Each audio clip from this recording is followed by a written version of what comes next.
Salut les gars. Le film débute par une scène frappante. Deux hommes noirs à l'allure moderne, vêtus seulement de sous-vêtements de marque, sont vendus aux enchères. Enchaînés par le cou, ils semblent être au beau milieu d'un marché aux esclaves. À la suite de cette séquence, le récit opère un retour en arrière pour expliquer comment ils en sont arrivés là. L'intrigue suit deux demi-frères que tout oppose, Régis et Joël Gros-Désir, originaires des Antilles mais menant des vies radicalement différentes. Joël est un homme noir qui sort tout juste de prison après avoir dérobé le sac d'une vieille dame.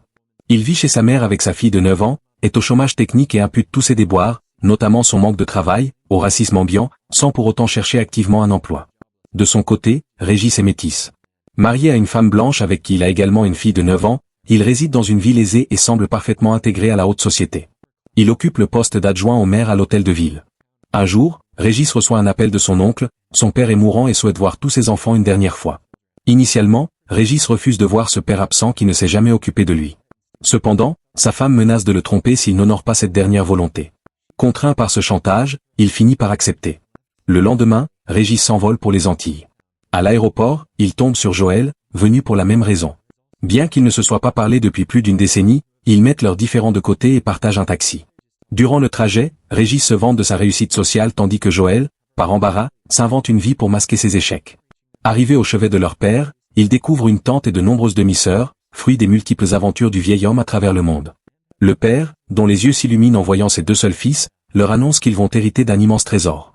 Les deux frères, excités par la perspective d'une fortune, déchantent rapidement. Le trésor n'est autre que l'acte d'émancipation de leurs ancêtres, un document remis à quelques esclaves pour des actes exceptionnels bien avant l'abolition officielle de l'esclavage. Insensibles à la valeur symbolique et historique de ce papier, les deux frères se moquent de l'héritage et déchirent le document sous les yeux de leur tante, la sœur du défunt. Furieuse devant tant d'irrespect, la vieille femme décide de leur infliger une leçon, elle leur jette un sort vaudou. La tante leur jette donc un sort qui les propulse en 1780, en pleine période coloniale. Lorsque Régis et Joël reprennent connaissance, ils se retrouvent en sous-vêtements de marque au milieu d'un champ.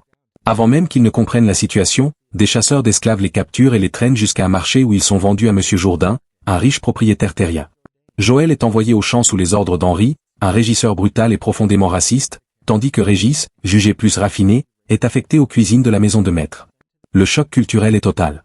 Le lendemain, alors qu'un prêtre lit une version détournée de la Bible pour prêcher l'obéissance des esclaves, Régis et Joël, qui sont les seuls esclaves à savoir lire, contestent ouvertement ses propos. Régis humilie même le prêtre en lui citant un passage exact du livre, ce qui sème la confusion. De son côté, Joël subit les foudres d'Henri pour son retard et tente de s'échapper, mais il s'assomme maladroitement contre un poteau et finit fouetté devant tout le monde. Durant la nuit, Monsieur Jourdain convoque Régis. Impressionné par son éducation, il décide d'en faire son favori et lui donne le pouvoir de commander les autres esclaves aux côtés d'Henri. Pendant que Régis commence à prendre son rôle de contremaître un peu trop à cœur, au grand désarroi de son frère qui l'accuse de trahison, Joël tente de séduire Rosalie, une esclave qui le soigne. Cependant, celle-ci le repousse, révélant qu'elle aime Isidore. La situation de Régis bascule lorsque la famille Blanche, pour se moquer de lui, le met au défi de jouer du piano. À leur grande surprise, il joue magnifiquement, mais au lieu d'être admiré, il est sévèrement battu. Pour ses maîtres, un esclave ne doit jamais surpasser son propriétaire. Réalisant enfin la cruauté du système, Régis décide de s'enfuir avec Joël. Il se cache dans la charrette d'Isaac, un commerçant juif. Ce dernier, conscient que son peuple subit aussi des discriminations, les accueille avec une hospitalité inattendue.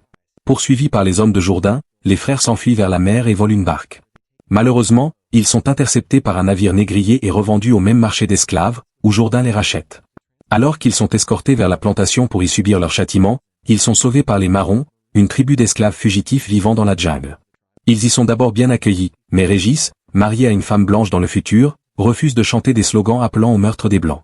La tribu se retourne contre eux, et les frères doivent fuir à nouveau. Ils finissent par retomber sur leur tante voodoo au milieu de nulle part. Ils la supplient de rompre le sortilège, affirmant qu'ils ont retenu la leçon. La vieille femme finit par leur donner un indice. Pour revenir au présent, ils doivent atteindre. La tante leur impose une condition ultime. Retourner sur la plantation pour réunir leurs ancêtres, Isidore et Rosalie, et rectifier l'erreur, sans donner plus de détails. Joël comprend qu'il doit cesser de courtiser celle qui est, en réalité, sa propre aïeule. Avant de s'évaporer, la vieille femme leur confie sa pipe magique, qu'ils devront fumer une fois leur mission accomplie pour regagner le présent. En cherchant à comprendre ce qu'est cette fameuse erreur, Joël montre à Régis une vidéo qu'il a filmée avec son téléphone, qui a miraculeusement encore de la batterie. On y voit Isidore dans une situation très ambiguë avec un autre homme. Les deux frères, persuadés qu'Isidore est homosexuel, en déduisent que l'erreur à corriger est son manque d'intérêt pour Rosalie, sans quoi ils ne naîtront jamais dans le futur. Ils retournent donc à la plantation, mais leur négociation avec Monsieur Jourdain échoue lamentablement, ils sont marqués au fer rouge. Pour forcer le destin, ils profitent du mariage de la fille du maître pour organiser une fête clandestine pour les esclaves. Ils volent un baril de rhum pour enivrer Isidore et Rosalie et favoriser un rapprochement charnel.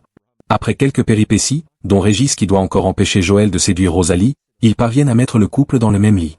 Persuadés d'avoir réussi, les deux frères décident de savourer une vengeance éclatante avant de partir. Ils s'introduisent dans le manoir, humilient les invités, et Régis va même jusqu'à gifler un blanc. Mais au moment de fumer la pipe pour s'échapper, rien ne se passe, la pipe magique a été échangée contre une pipe ordinaire. Ils sont capturés, mis en cage et condamnés à la pendaison pour le lendemain matin. Durant leur dernière nuit, les masques tombent. Régis avoue que son mariage est un échec et Joël confesse qu'il est fauché et sans avenir.